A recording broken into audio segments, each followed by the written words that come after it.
En un siglo que expulsó a Dios de los cielos, que llenó la historia de exilios, guerras y desfragmentación, un pintor eligió no pintar el mundo tal como era, sino como lo sentía, como una aldea flotante en la que las leyes de la lógica han sido sustituidas por las leyes del amor, el dolor y la memoria. Hoy vamos a sumergirnos en el universo de Marc Chagall, un artista que se rehusó a encerrarse en una escuela o una bandera. Más que un estilo, Chagall construyó una cosmogonía, un mundo propio, donde los colores no describen, sino que oran, donde el amor no se representa, sino que levita, donde cada animal, cada figura, cada rostro, incluso los suyos, participa de una mitología secreta que él inventó para no perderse en el caos del siglo XX. Si quieres saber más, quédate, porque comenzamos.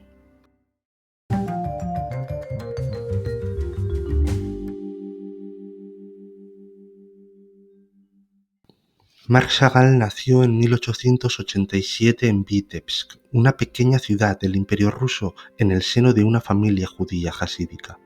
Era un entorno humilde, marcado por la marginación, las restricciones y las persecuciones a los judíos.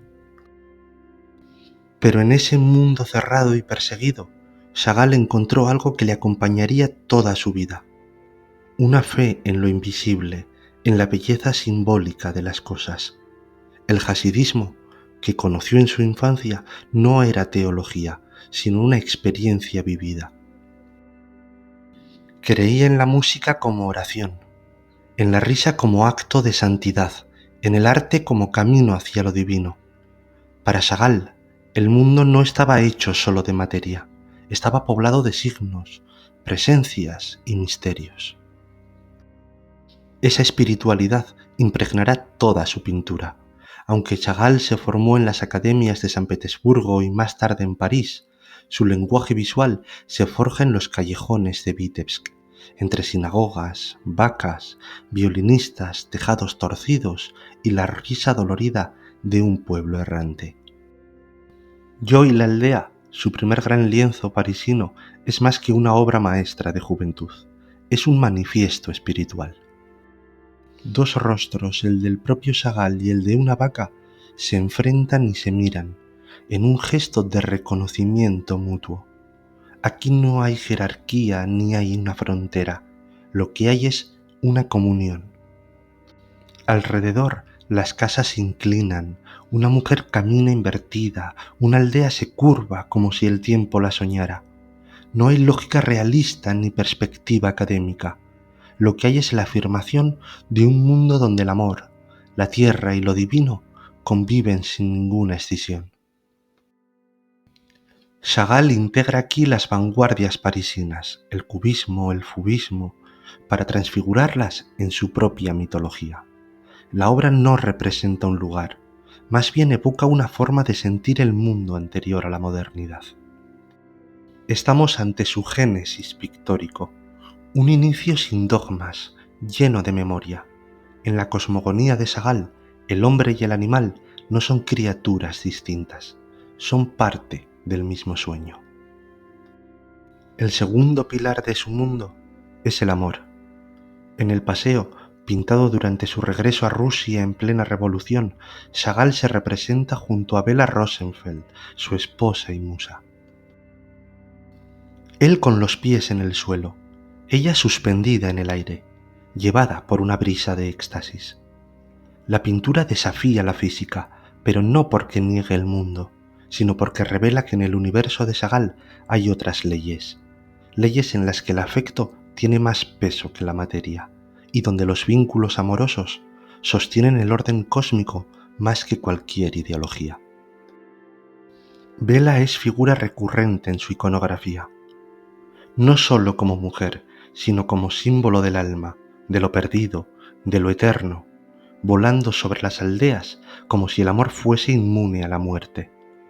El paseo es la afirmación de que incluso en medio del caos político y el derrumbe del viejo mundo, el amor es aún una fuerza que sostiene la creación.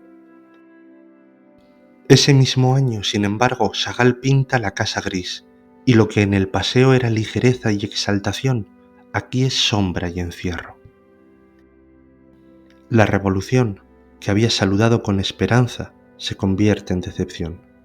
En Vítebsk, su labor como comisario de arte se enfrenta al dogmatismo de las nuevas autoridades, y su lenguaje simbólico choca de frente con el racionalismo del realismo y con el abstraccionismo radical de Malevich. La pintura es austera, silenciosa.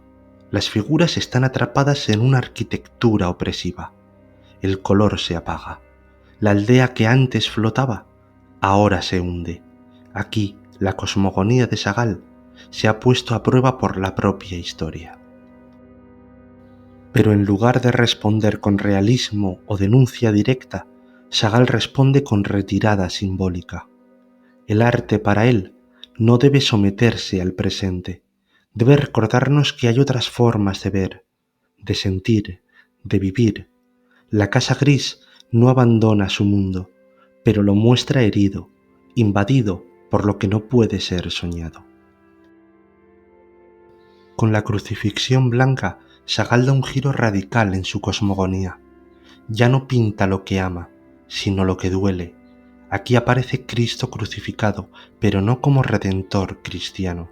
Está envuelto en un talit judío y rodeado de escenas de persecución, sinagogas en llamas, aldeas destruidas. Es 1938 y la amenaza nazi es ya una realidad, pero Chagall no se limita a denunciar. Crea una imagen simbólica poderosa, donde el Cristo judío encarna el sufrimiento de todo un pueblo y donde el arte se convierte en plegaria y protesta. En su cosmogonía, las figuras religiosas son intercambiables en el dolor. Chagall no pinta un Dios todopoderoso, pinta una divinidad herida, frágil, presente en el cuerpo crucificado, en la mujer que huye, en el rabino que reza. No es blasfemia, es compasión, y es también una llamada ética. ¿Cómo representar lo sagrado cuando el mundo ha perdido su piedad? La pintura responde desde lo simbólico. Lo sagrado está donde hay compasión. Tras la guerra, Chagall no vuelve a la historia, vuelve a sus símbolos, pero ya no con la inocencia de yo y la aldea, sino con la conciencia del duelo. En El violinista azul, el músico, figura constante de su mundo, aparece suspendido sobre los tejados, tocando en la soledad. El azul domina la escena, es el color del alma, de lo inmaterial. El violinista es medio humano, medio fantasma. Está tocando para un pueblo que ya no está, para unas casas vacías, para una memoria que solo sobrevive en la música y en el arte. Este cuadro es un cadiz pictórico, una oración fúnebre. Pero también es un acto de resistencia. El símbolo no ha muerto.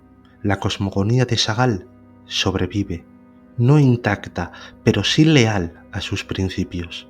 El arte como consuelo, la música como plegaria, el color como lenguaje del alma. Casi 80 años después de su primer lienzo, Chagall pinta esta obra, Le Son, el retorno simbólico al origen. Una de sus últimas obras maestras pintada poco antes de su muerte. En ella aparece una pareja de amantes flotando, evocando la unión entre Chagall y Bela, sobre la silueta invertida de una aldea rusa que remite a Vítebsk y a París. En esta obra todo parece volver a su lugar. Es una síntesis tardía de su iconografía, una obra final, una suerte de último libro del Génesis.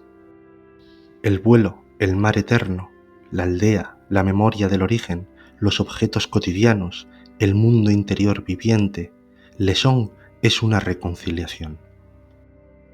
En lugar de cerrar su cosmogonía con una respuesta, la afirma. Ya no importa el mundo exterior, sino aquello que llevamos dentro. Por eso, no hay magnificencia ni tragedia, solo serenidad. Y así es como la cosmogonía de Chagall se cierra con la aceptación que decimos. El mundo que él imaginó sigue existiendo, incluso si ya no está fuera, sino está dentro de él.